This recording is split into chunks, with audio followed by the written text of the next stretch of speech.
Yalla Boker Tov, Yom Tov, le Kol Am Israël Bezrat Hashem, en ce mercredi 10 du mois de juillet. Qui dit 10 dit la paye d'Abrechim, Bezrat Hashem et toutes les factures. La reine, celui qui pourra aider, Tavo, Alav Birkat Hashem. On est le Dalet du mois de Tammuz. On a plusieurs cours ce matin, au moins 4 à 5 cours, donc je ne sais pas quand est-ce que je les ferai, mais je dois les faire et je les ferai. Et ce premier cours de la journée est... Alors, premier cours de la journée.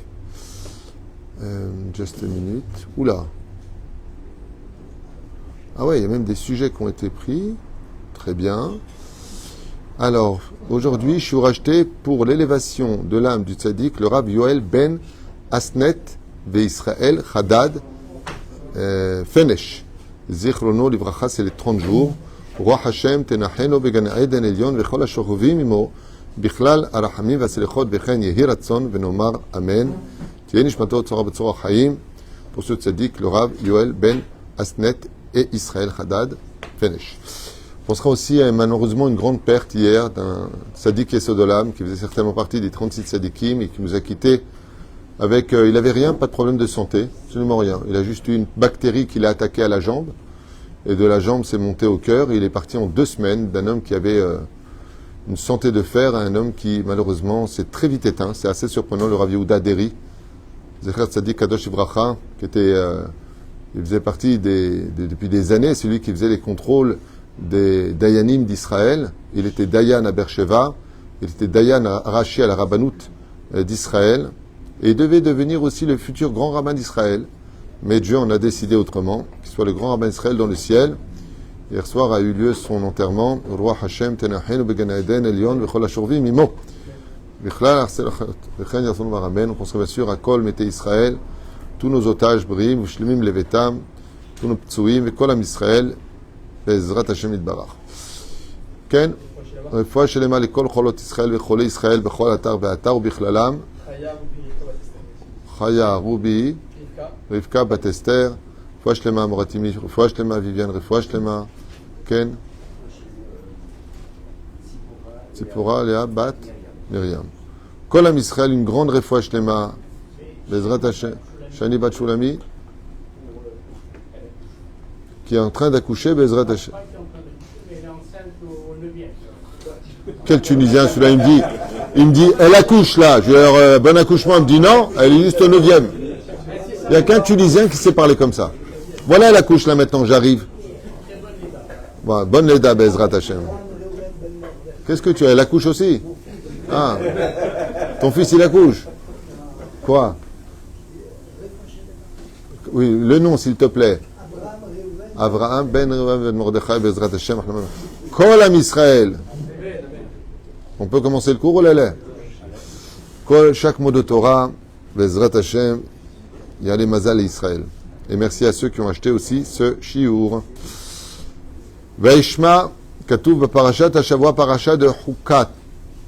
Alors cette parasha-là est empreinte de plusieurs sujets.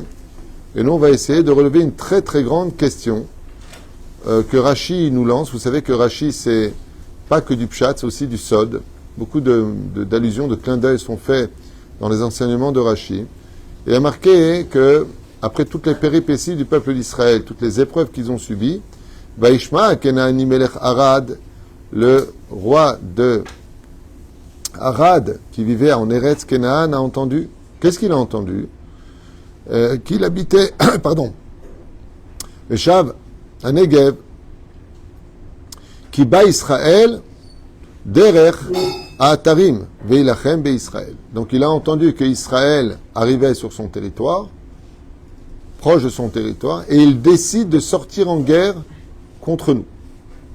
C'est quand même fou de voir que depuis des décennies, siècle sur siècle, le monde, les Babyloniens, les Perses, les Grecs, les Romains, et en eux, d'autres peuples, comme on le voit, Amalek, toutes ces guerres, Première Guerre mondiale, Deuxième Guerre mondiale, malgré tout, ils continuent, alors que Am Israël, Chai Vekayam, je sais pas, au bout d'un moment, je sais pas, au bout de 1000 fois que tu essaies de tuer un peuple et que tu vois que tu n'y arrives pas, ben, fais autre chose dans ta vie, non? Et là, ils voient alors qu'on entendra plus tard que ces mêmes peuples de Canaan, dans le livre de Yoshua bin Nun, Josué, vont dire, nous avons tous entendu combien Dieu a fait des miracles pour vous. Vous avez tué Og melech Bashan, Sichon melech Haïmori. Vous avez. Amalek nous a déjà attaqué dans la paracha de Béchalach. Donc vous voyez que vous n'y arrivez pas. Qu'est-ce qu'on a envie de dire? Laissez tomber. En plus de ça, nous, les feuilles, on a un truc particulier. Dès qu'on nous laisse tranquille, on s'entre-mange. Donc si vous voulez vraiment nous finir, laissez-nous tranquilles. On va s'auto-finir. Tout comme les Juifs ont beaucoup d'humour, on sait aussi malheureusement beaucoup se faire du mal entre nous. On est professionnels dans ce domaine. On sait se faire du mal. Lama, d'où est-ce que Canaan, le roi de Harad, a-t-il eu l'idée de se dire, tiens, cette fois je vais les battre? Pourquoi t'emmènes ton peuple au suicide? Je n'ai pas compris. Pourquoi tu rentres en guerre contre Israël? Et ils vont perdre ou gagner cette guerre? Ils vont perdre avec perte et fracas, sans retour. Avec un miracle d'ailleurs qui va se produire. Un miracle qui va se produire. C'est que la nature va participer à ce combat. Les montagnes vont écraser les ennemis d'Israël. Moi, ma question, c'est, vous avez vu, Pharaon, il n'a pas réussi. Pharaon. L'océan n'a pas pu nous arrêter. Le désert n'a pas pu nous finir. Les fautes n'ont pas pu nous exterminer. D'où ça vous vient cette idée de se dire, eh les mecs, ça y est, on peut y aller? Rashi, bien sûr, relève cette question. Écoutez bien ce que nous dit Rashi Akadosh. Miou Yoshev Banegev, qui est ce peuple qui s'est installé sur le Negev d'Israël, sur le sud d'Israël? Amalek. C'est Amalek. Amalek. Bon, lui, c'est déjà une réponse de par lui-même, parce qu'Amalek n'a pas de raison pour nous attaquer. Amalek, il dit, si je dois perdre la vie pour enlever un ongle d'un juif, je suis prêt à mourir. Donc lui, il n'a pas besoin de raison. Il a une haine sans raison sur Israël. T'es juif, je te hais. Pourquoi? Parce que t'es juif. Ça, c'est Amalek. Il a une cruauté vis-à-vis de nous qui est, je dirais même, l'opposé absolu. Mais ce qu'il y a de très curieux chez Amalek, c'est que quand Amalek fait tchouva, il devient, en se convertissant, le meilleur des juifs. C'est quand même fou. Tous les extrêmes. Les vrais extrêmes. Hein. Pas celui qu'on entend dans la politique aujourd'hui. Tu penses pas comme moi, t'es extrême droite. C'est très bizarre. Tu penses pas comme moi, t'es extrême. Non. Tu es peut-être toi extrême. Mais les gens tombent facilement dans le piège du mot extrême. Mais c'est pas le sujet d'aujourd'hui. Donc ici, Amalek, on a vu que quand il devenait juif, où est-ce qu'on a vu qu'Amalek est devenu juif, il s'est converti? Aman, sa descendance sont devenus des convertis qui ont été ceux qui ont jugé le peuple d'Israël. Non seulement ils ont été les meilleurs, mais c'est même eux qui ont réinstauré la justice au sein du peuple d'Israël. C'est quand même fou que les extrêmes de la haine, quand ils font un retour à Israël, deviennent les meilleurs défenseurs d'Israël. Quand ils connaissent le peuple d'Israël, la valeur d'Israël, même quand il s'appelle Amalek, on voit qu'il y a un retour. Les Égyptiens peuvent se convertir, Amalek peut se convertir, Moab et Ammon ne peuvent pas se convertir. C'est les deux seuls peuples qui n'ont pas de teshuva possible vis-à-vis de nous. Rashi nous dit, c'est Amalek. Donc, ok, il nous fait un clin d'œil. Bon, ok, c'est bon. Alors, c'est Amalek. Amalek, on sait que même s'il sait qu'il va mourir, mais qu'il peut tuer un juif, il est prêt à perdre 1000 hommes pour ça. Très bien. Aval, il dit même Amalek, il ne veut pas se suicider non plus quand même à ce point-là. Il n'est pas fou à ce point-là. Chez Shama, Hashemet Aaron, Vistalku, Anane Akavod, Bale Ilachem Neged Israël. Et Rashi nous dit quelque chose qui est très épineux. Ils ont entendu la mort de Aaron, ils ont dit c'est bon, on peut y aller. Et ils ont perdu les nuées de gloire. Vachement beau. C'est-à-dire des très très beaux rémazim, très belles allusions qui sont faites à propos des nuées de gloire, qui ne sont pas dans le cours que je veux faire, mais on en reparlera à l'occasion. Une nuée de gloire le jour et une nuée de feu la nuit. Très intéressant. Ken? Les nuées de gloire, c'est pas grâce à Moshe Rabbeinu? Non. Aaron. Moshe, c'est la manne. Myriam, c'est le puits. T'es viré. Oufren, très intéressant de voir qu'ils nous disent, parce qu'on a vu que Aaron est mort, les Amalek, il a dit, alors on peut attaquer Israël. Ma Kesher. Et alors il est mort, quel rapport? C'est pas lui qui faisait la guerre. Ah, première question. Deuxièmement, tu me dis, il n'y avait pas les nuées de gloire. S'il n'y a pas les nuées de gloire, donc il n'y a plus de protection. C'est tellement plus simple de dire, maintenant qu'il n'y a plus les nuées de gloire, on peut attaquer. Où est le problème? Viens, Rashi nous fait un clin d'œil. Et il nous dit, c'est pas le dôme de fer qui te protège. Ce n'est pas la nuée de gloire qui arrêtait les projectiles sur le peuple d'Israël, mais c'est la personnalité d'Aaron. Et ça, c'est très intéressant parce que Rachi nous révèle que dans ce monde, il faut un dôme de fer, il faut se protéger derrière un bouclier, c'est la nuée de gloire. Et Rachi nous dit, mais c'est pas suffisant. Il faut qu'il y ait Aaron aussi. Oufren, au sage, je posais la question, qu'est-ce qu'avait Aaron de spécial pour que Amalek ait dit, cette fois, on peut attaquer? Teref Niré. Pour pouvoir illustrer ça, donc la question que pose les Chachamim, Ma kesher ben moto shel Aaron, leven milchemet Amalek. Car le fait de parler des Hanan et Kavod était amplement suffisant pour justifier l'attaque. Il n'y a plus de dôme de fer, il n'y a plus de protection. Pour cela, on reviendra sur une histoire très connue, mais pas jusqu'au bout. Les historiens n'ont pas tout raconté, mais chez nous, les Juifs, en tant que témoins oculaires de cette époque, nous avons une version plus approfondie de la fameuse guerre de Napoléon face à la Russie. Vous savez que Napoléon est devenu souverain en France. Ensuite, il a conquis l'Allemagne, l'Autriche, l'Espagne, l'Italie, toute l'Europe. Il était empereur. Napoléon n'était pas roi, il était empereur. Et dans cette révolte extraordinaire, il a décidé d'aller au-delà des frontières et de se battre contre un pays qui, lui, par contre, est très puissant et très souverain. Mais pour Napoléon, c'était pas possible d'être l'empereur absolu tant qu'il n'avait pas... Il a conquis les Prusses, il a été très loin, il a réussi des guerres incroyables. Il avait la main de Dieu avec lui. Et Napoléon, d'ailleurs, était un homme très spécial de qui on peut apprendre une chose. Il n'était pas très haut de taille, mais il y a une chose qu'on pouvait apprendre de lui, c'est qu'on témoigne qu'on le voyait pratiquement jamais dormir. Jour comme nuit, il était dans ses bottes, qu'il retirait très rarement d'ailleurs, selon certains historiens, et il dormait très peu. Et un jour, quelqu'un a posé la question à Napoléon. On a compté en moyenne une demi-heure de sommeil par jour. Pourquoi dormez-vous si peu? Et Napoléon a répondu quelque chose d'effroyable et de tellement beau. Il a dit, je suis empereur. Quand je dors, je l'oublie. Quand je suis réveillé, je le vis. Pourquoi perdre du temps alors qu'on a un poste si important? Car le sommeil nous fait oublier ce que nous sommes. Et pourquoi c'est beau comme enseignement? Parce que nous sommes des juifs, des princes de la Torah. Quand on dort, on oublie qu'on est juif. C'est dommage. Bezrat Hashem, il y a toujours de quoi profiter, comme pour les vacances. C'est fou les vacances. Quand tu es en vacances, que tu as trimé toute l'année pour mettre de l'argent de côté, et tu vas en vacances. On dort très peu en général, ou alors on hiberne. Mais en général, on dort très peu. Toute la nuit, on est dehors, on veut profiter de tout. De la plage, de la piscine, des restaurants, de droite, de gauche, de droite. Pourquoi? On est en vacances, il faut profiter de chaque seconde. Nous, les Juifs, nous sommes sur terre pour ramasser le plus de mitzvot possible. Alors évite de trop dormir. Voilà l'enseignement qu'on pouvait en ressortir. Seulement voilà, quand il a réuni ses généraux d'armée, et donc vous avez compris que l'armée était très spéciale, parce que en ayant conquis les pays, non seulement ils versaient leurs taxes à Napoléon, mais les armées des pays appartenaient à Napoléon.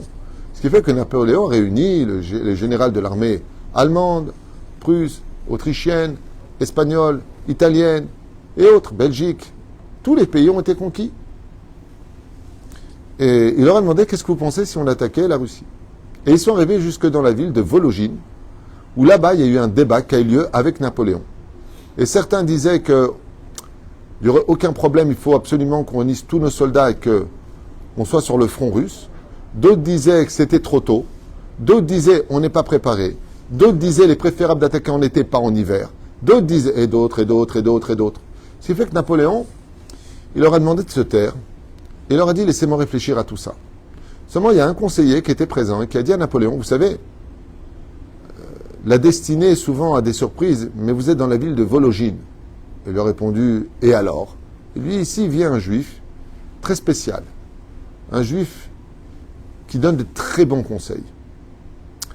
Et Napoléon connaissait la valeur des juifs. Il se voulait même être à un certain degré défenseur du peuple opprimé, du peuple juif.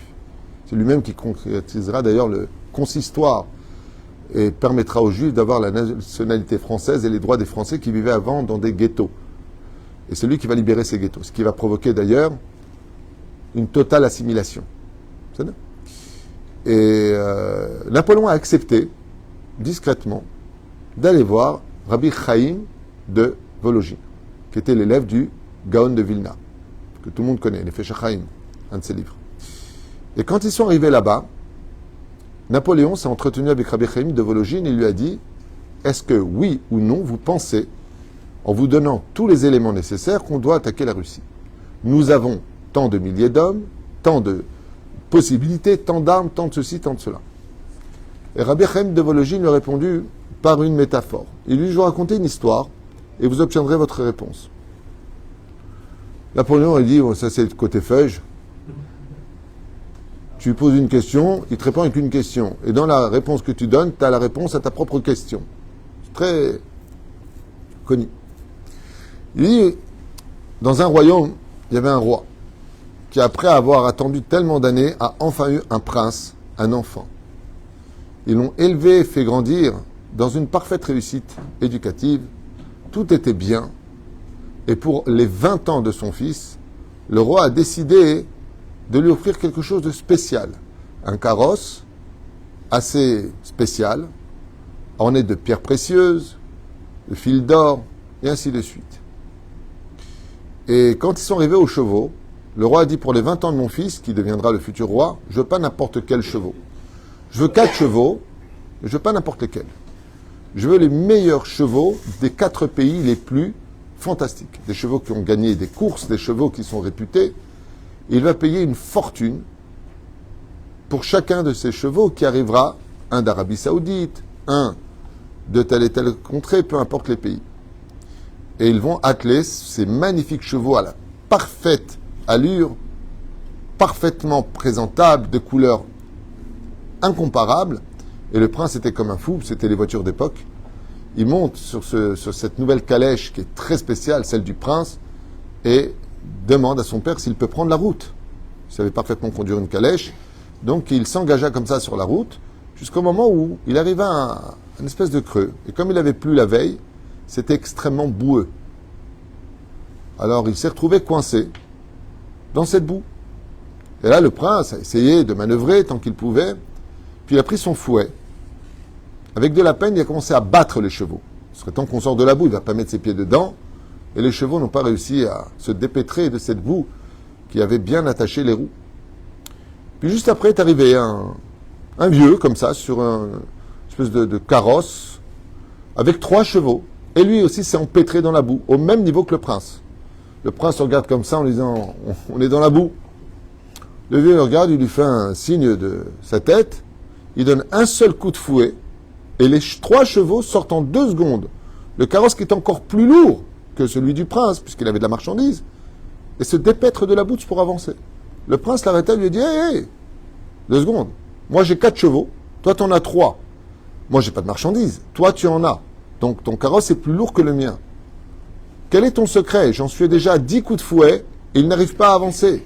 Tandis que le tien en un coup de fouet, et ils ont tous avancé. » À ce moment-là, il lui a dit « c'est pas compliqué. Vous voyez le cheval qui est devant, c'est la mère. Et les 2 derrière, ce sont les enfants de cette jument.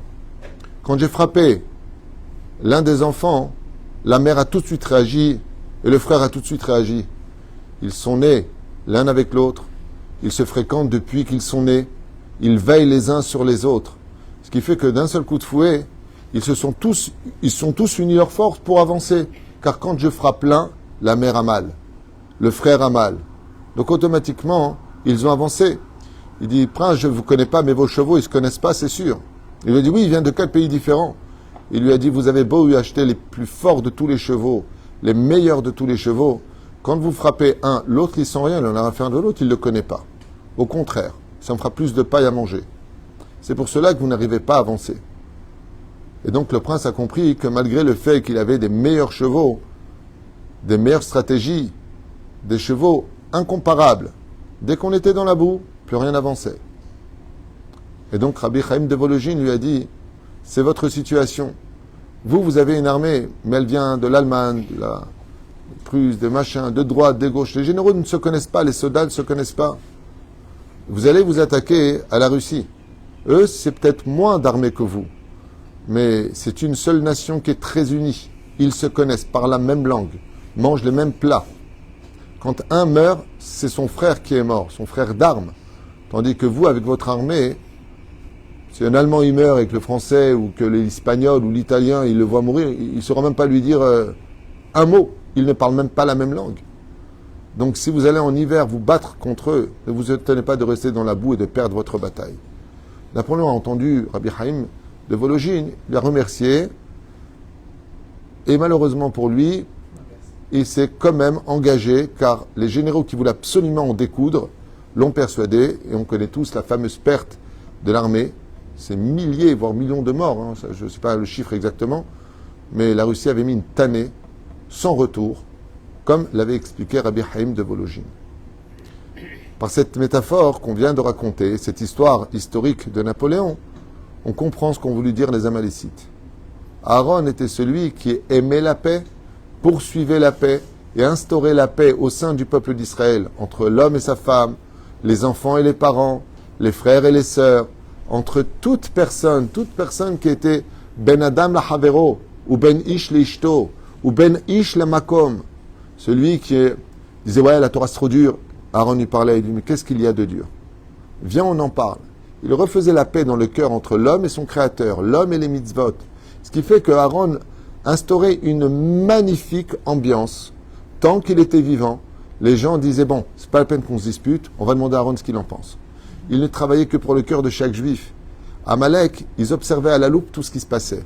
Et Amalek savait que tant que le peuple vivait dans une espèce d'empathie les uns pour les autres, d'harmonie et de paix, c'était pas la peine d'attaquer. Et ça, c'est ce que nous dit Rachi dans un mot. Qu'est-ce qu'a vu Amalek? Ben, il a vu que les nuées de gloire sont parties. Ah, on peut attaquer. Il dit non, c'est pas la raison. C'est parce que Aaron est mort. Maintenant que Aaron est mort, qu'est-ce qui s'est passé dans le peuple d'Israël? Eh bien, ils ont commencé à se redisputer, à se reprendre la tête. Je vais te finir, espèce de sale machin, sale timbanque, et patati, et patata. Et la reine Amalek n'a pas hésité à attaquer le peuple d'Israël.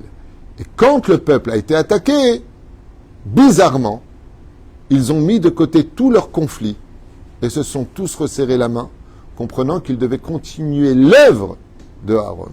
Sur ce, je vous ai noté une phrase pour finir ce chiour qui est tellement vitale et d'actualité pour chacun de nous, parce qu'il y a des guerres partout, il n'y a pas besoin de se dire nous sommes en guerre contre tel ou tel pays. Hein. Quelle famille va bien aujourd'hui, si vous saviez. Je vous fais la conclusion. Toute personne qui aime créer des disputes, se mêler, rajouter, provoquer des conflits, affaiblir le peuple, tout celui qui met des tensions, tout celui qui va colporter, rapporter, tout ce qui peut créer des disputes, qu'il sache que c'est lui qui, par le biais des ennemis, assassine le peuple d'Israël. C'est une conclusion des sages. On apprend de cette paracha. Qu'est-ce qui peut créer des brèches chez nous? Ce sont les disputes. La haine gratuite a créé la perte du temple et des millions de morts. On brime Chazal que toutes ces personnes-là, au lieu de poursuivre la paix, aimer la paix, et continuent dans leur orgueil démesuré, un ego sans pareil, qu'ils sachent qu'ils permettent à nos ennemis de nous atteindre et de nous éteindre.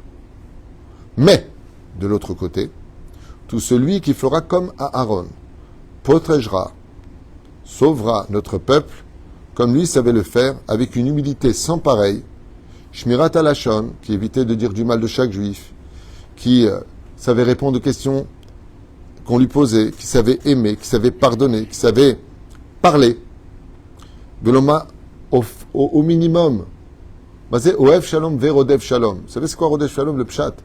Aaron, quand il voyait quelqu'un, il lui courait derrière, il lui disait, au fait, je t'ai dit Shalom? Je t'ai pas vu passer, j'étais dans mes pensées. Est-ce que je t'ai dit Shalom? Oui, bien sûr. Toujours à dire Shalom. Même à des gens qui, vous savez, je le vois des fois, malheureusement, c'est rare ici dans cette synagogue, mais je le vois dans d'autres synagogues.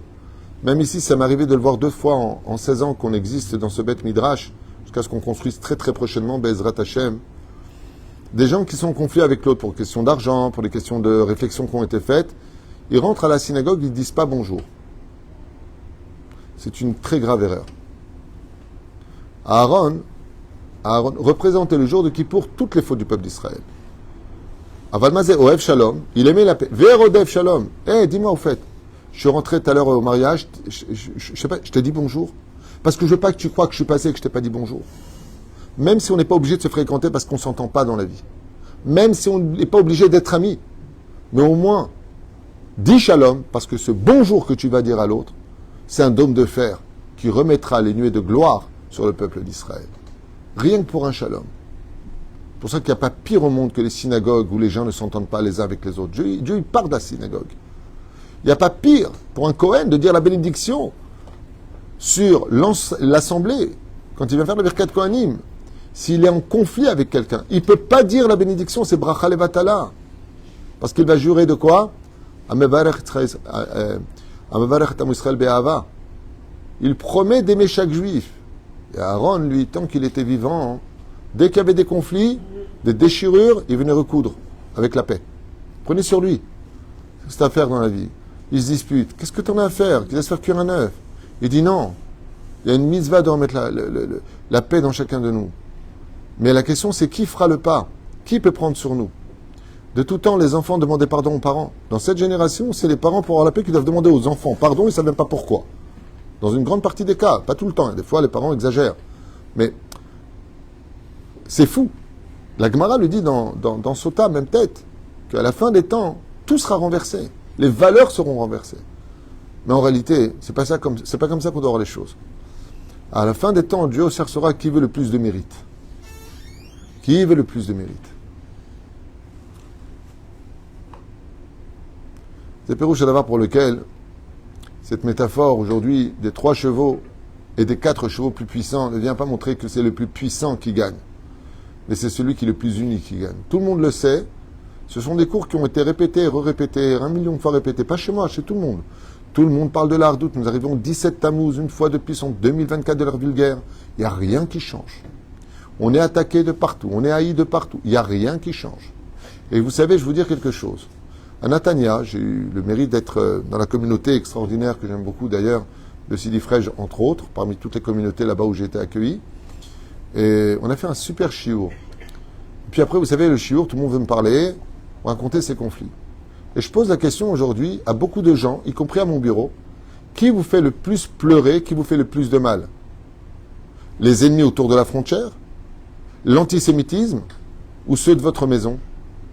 La réponse à 100%, 100%, hein, non, c'est mon fils, c'est ma femme, c'est mon mari, c'est mon père, c'est mon beau-père, c'est ma belle-mère. Qui te fait le plus de mal? C'est les gens de ta propre famille. Et c'est marqué dans la Gemara. À la fin des temps, ceux qui te pourront le plus ta vie, ce sont les gens de ta propre famille. Alors c'est vrai qu'on peut accuser ce qui s'est passé le 7 octobre avec cette fameuse barrière de sécurité, la plus sécuritaire du monde. Mais comment se fait-il qu'il y ait une brèche? Comment se fait-il qu'ils ont pu faire ce qu'ils voulaient? Ce chiot répond parfaitement à cela. Ce qui nous a aveuglés, ce n'est pas l'insécurité. Le dôme de fer, la sécurité, n'a aucune force, dit Rashi, il y a 1000 ans en arrière, s'il n'y a pas Aaron au sein du peuple d'Israël. Et la question finale, c'est qui veut prendre maintenant le poste d'Aaron maintenant qu'il est mort? Qui veut être l'élève d'Aaron? Et l'ou talmidav chez Aaron. Voici les élèves de Aaron. Si nos chachamim nous disent qui veut être l'élève de Aaron, c'est-à-dire qui est le premier à vouloir faire la paix, qui est le premier à rester transparent, comme c'est marqué ici, il y a Anav, humble. Jamais il a dit un mot sur les uns et les autres. Toujours les kafsrout. Il savait s'éloigner. T'es pas obligé d'être ami avec tout le monde, se fréquenter, faire Shabbat ensemble. Mais au moins, il a la décence de dire bonjour. Aujourd'hui, on est même dans un cas où les belles filles, qui doivent tellement à leur beau-père ou à leurs parents, elles disent même pas bonjour. Combien de mamans m'ont raconté ça? À Natania, Blissov. Rav, tu touches, je vois pas mes petits-enfants, ma belle-fille me parle pas, je sais même pas pourquoi depuis 4 ans. Mais d'où ça vient cette route spa? D'où ça vient tout ça? Oui, parce que tu m'as dit... Va te coucher, c'est mieux. Boucha vechechpa. Ok, ça va pas, ça le fait pas, elle se mêle de tout, elle est pas bien. Bonjour. Shalom. Non. Tout comme nos pires ennemis nous diront pas shalom et crève, nous on se le dit avec le regard de l'indifférence. Et le Rav Kook disait, qu'est-ce qu'il y a de pire que la haine? La haine, c'est haïr une personne qu'on estime être vivante. L'indifférence, c'est le considérer comme mort alors qu'il vit devant toi. Et ça, c'est une grande réflexion qu'on se doit tous d'avoir Nous qui avançons à grands pas vers le Yud Zayin Betamuz en disant à quelle heure il rentre le jeûne? À quelle heure il sort le jeûne? Oh là là, ça me saoule de jeûner. On est devenus des techniciens de la cérémonie religieuse, au lieu de comprendre les messages qui nous sont adressés. Voici ce que je voulais partager avec vous pour ce premier cours de la matinée, en vous souhaitant bracha, revacha, ve'atzlacha. Et je vous dis à tout de suite, je vais vous saouler, parce que j'ai plein de cours à faire aujourd'hui, j'ai des chambrettes aussi à régler, des rendez-vous les uns après les autres. Mais après avoir rencontré tellement de touristes et à Natania pendant ces 5 jours passés là-bas, Baruch Hashem, avec ma merveilleuse épouse, Toda la elle, avec qui j'ai passé de merveilleux souvenirs, eh bien, laissez-moi vous dire que c'est fou combien les personnes aujourd'hui sont plus malheureuses du comportement que nous avons les uns vis-à-vis des autres que de la situation haineuse que nous traversons dans cette génération. Ne nous trompons pas d'ennemis. Au lieu de parler de la haine des autres, parlons d'abord du Yetzer Hara qui est en nous. Parce que s'il y avait moins de Yetzer Hara, il y aurait beaucoup moins d'ennemis. Baruch Adonai Leolam. Amen ve Amen.